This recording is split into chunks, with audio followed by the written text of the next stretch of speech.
L'hypoglycémie.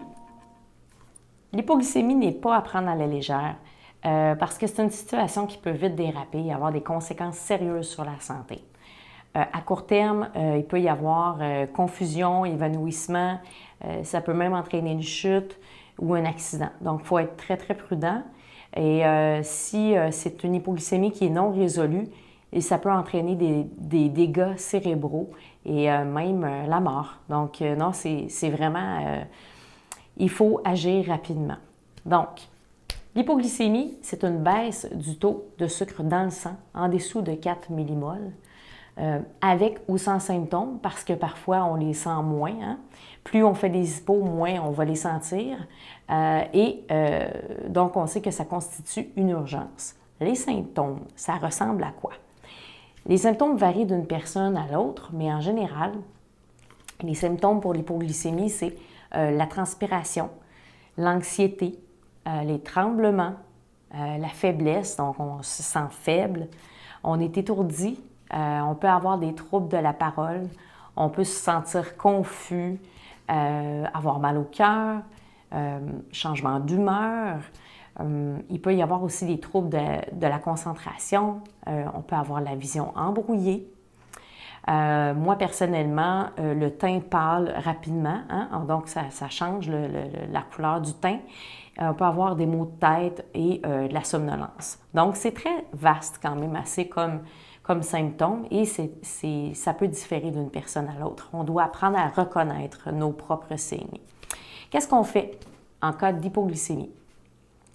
Eh bien, ce qu'il faut faire en cas d'hypoglycémie, premièrement, il faut confirmer. Il faut confirmer qu'on a vraiment une hypoglycémie, donc on prend sa glycémie à l'aide de votre glucomètre. Si vous êtes en bas de 4 millimoles par litre de sang, eh bien, c'est important de traiter. Hein? Vous êtes effectivement en hypoglycémie. Et donc, il faut prendre un 15 g de sucre rapidement. Un 15 g de sucre, ça peut être du Dex4, hein? Comme ça ici. Il y en a à toutes les sortes de saveurs et il y en a en plus gros format aussi, mais ça, c'est un format. Alors, si vous êtes à la maison, vous n'êtes pas obligé de prendre des Dex4, vous pouvez prendre du jus ou de la liqueur, non diète bien sûr, parce que ça prend du sucre. Et ça peut être du miel aussi, du sirop d'érable, donc on prend 2 à 3 cuillerées à thé de sirop d'érable ou de miel. Vous choisissez vraiment ce qui vous convient le mieux. À la maison, on a plus de choix, mais quand on est, par exemple, dans la voiture, à l'épicerie, tout ça, ça prend... Moi, je trouve que des Dex4, c'est ce qu'il y a de mieux. Ça ressemble à ça ici. Et c'est des comprimés de sucre rapide, donc c'est comme des bonbons. Et on en prend 4, donc de là le nom de Dex4. On en mange 4 comme ça équivaut à un 15 g de sucre. On va prendre ensuite une protéine pour stabiliser la glycémie. Donc, si on veut éviter les rechutes, on prend soit du fromage, des amandes, du chocolat, donc avec le 15 g de glucides. Bien sûr, quand vous serez au-dessus du 4 millimoles, bien sûr. Vous allez avoir très faim, donc attention de ne pas trop manger. Ça pourrait causer une hyperglycémie et là, ça va être un autre problème à corriger. Donc, on ne veut pas ça. Ensuite, analyser la situation pour savoir qu'est-ce qui a causé votre hypoglycémie. Est-ce que, c'est par exemple un excès d'insuline, un mauvais calcul de ratio? C'est bien important de vérifier qu'est-ce qui a causé l'hypoglycémie.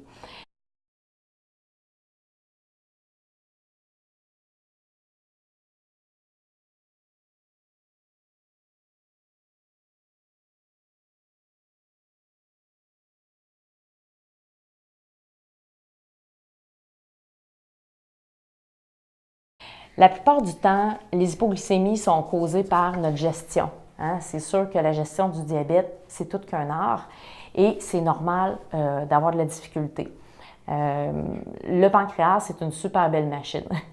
Donc, voici des exemples qui pourraient vous aider à comprendre pourquoi vous avez fait une hypoglycémie. Si vous avez sauté ou retardé un repas, par exemple, ou une collation, ça peut causer une hypoglycémie. Si vous avez fait une erreur dans le calcul de glucides d'un repas, Par exemple, vous avez mangé moins de glucides que vous pensiez, il y en avait moins dans cette recette-là, bien, effectivement, ça va créer une hypo. Si on n'avait pas si faim que ça, finalement, on pensait avoir une bonne faim, mais non, bien là, ça va créer un hypo parce que vous avez moins mangé. Si vous êtes stressé psychologiquement ou physiquement, changements hormonaux comme les règles, ça aussi, ça peut avoir un impact. Si on est enceinte, par exemple, ça aussi, ça peut avoir un impact sur la glycémie.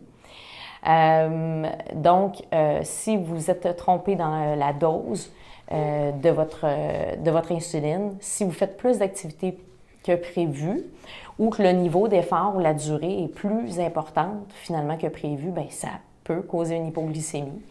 Et si vous prenez de l'alcool sans rien manger, ça aussi, ça peut causer une hypoglycémie. Bref, il y a plusieurs facteurs qui peuvent faire en sorte que vous tombiez en hypoglycémie. Donc, ne pas se culpabiliser si on est en... Hein? C'est juste que c'est pas évident, c'est pas facile, on fait ce qu'on peut. Hein?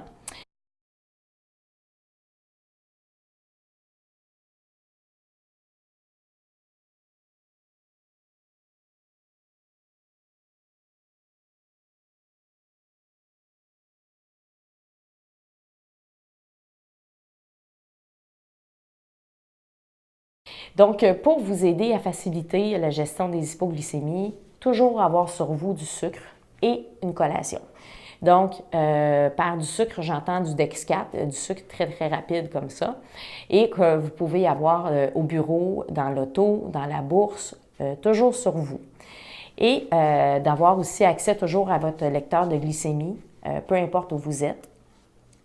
Ensuite, d'avoir une collation, comme je disais, une barre tendre, quelque chose de soutenant, là, à avoir des amandes ou des choses comme ça. Un bracelet aussi, c'est bien important. Ça aide d'avoir un bracelet pour diabétique. Il y a des gens qui vont aussi se faire un tatouage, les plus game. Hein? Et donc, il faut informer votre entourage des symptômes, puis de ce qu'ils peuvent faire si ça va vraiment pas bien. Donc, il y a le glucagon, en fait. Le glucagon, c'est bien important de toujours en avoir dans votre réfrigérateur.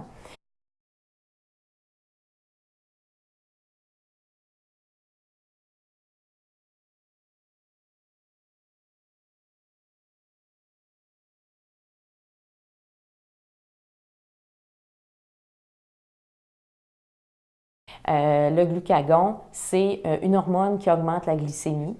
J'en ai ici. Attention, bébé. Le glucagon, on achète ça à la pharmacie, OK? Ça vient avec un petit flacon de poudre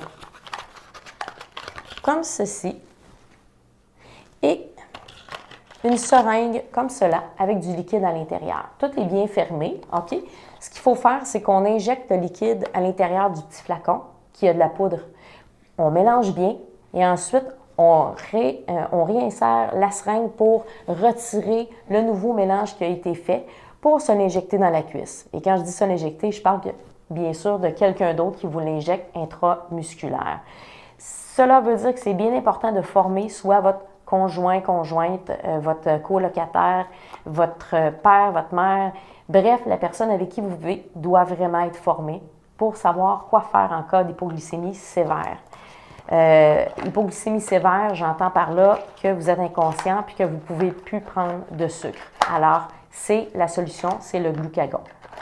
Chose bien importante, doit toujours être au réfrigérateur, le glucagon. Il y a une date d'expiration aussi, donc c'est bien important d'inscrire la date d'expiration dans votre agenda pour pouvoir le remplacer. Et donc, il doit toujours être protégé aussi de la lumière et du gel. Donc, dans le réfrigérateur, c'est parfait. Que dire d'autre? Chez l'adulte, la dose, c'est complet. Hein? Il faut donner la dose au complet. Si c'est un enfant, c'est la moitié. Mais je vous suggère d'en parler avec votre endocrinologue pour votre enfant, pour être sûr. Mais habituellement, chez l'enfant, c'est la moitié de la dose, dépendamment du poids. Pour ceux qui se demandaient, après l'injection, le diabétique va reprendre conscience à peu près 10 minutes après. Mais c'est bien important aussi d'appeler le 911 ou de conduire la personne à l'hôpital si jamais vous êtes inquiet et que ça ne fonctionne pas bien. OK? On ne se gêne pas, on appelle le 911 ou on se déplace à l'hôpital.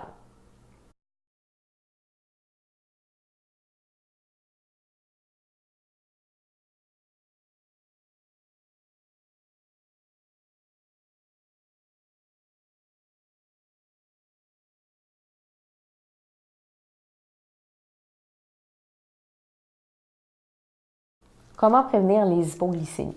Bien, au début, la clé, c'est la régularité. Donc, plus vous êtes régulier dans ce que vous mangez, dans l'heure de vos repas, et dans les activités physiques, plus ça va être facile de prévenir les hypoglycémies parce que vous allez apprendre à vous connaître. Vous allez apprendre à bien gérer parce que ça va toujours être la même chose. Au début, c'est plus facile quand c'est toujours les mêmes choses qu'on mange, les mêmes activités qu'on fait pour arriver vraiment à se setter, si je peux dire, l'insuline puis le nombre de glucides nécessaires. Quand on vient vraiment bon, quand on est vraiment, bien là, OK, on peut faire des modifications. Mais l'idée, c'est vraiment d'élaborer puis de respecter un plan d'alimentation.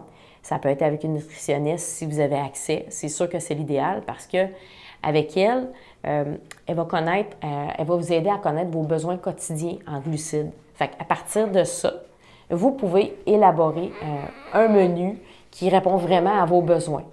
Puis, à partir de ce moment-là, on doit respecter l'horaire des repas puis des collations. Et on prend sa glycémie régulièrement, bien sûr. C'est très, très important. On ajuste le traitement aussi si c'est nécessaire, tel que recommandé par votre endocrinologue, bien sûr. Et pour finir aussi, on évite de boire de l'alcool sans prendre des aliments. Donc, il faut grignoter quand on prend de l'alcool. Et si jamais vous prenez des médicaments ou des produits naturels, informez-vous auprès de votre pharmacien à savoir s'il y a un impact sur la glycémie.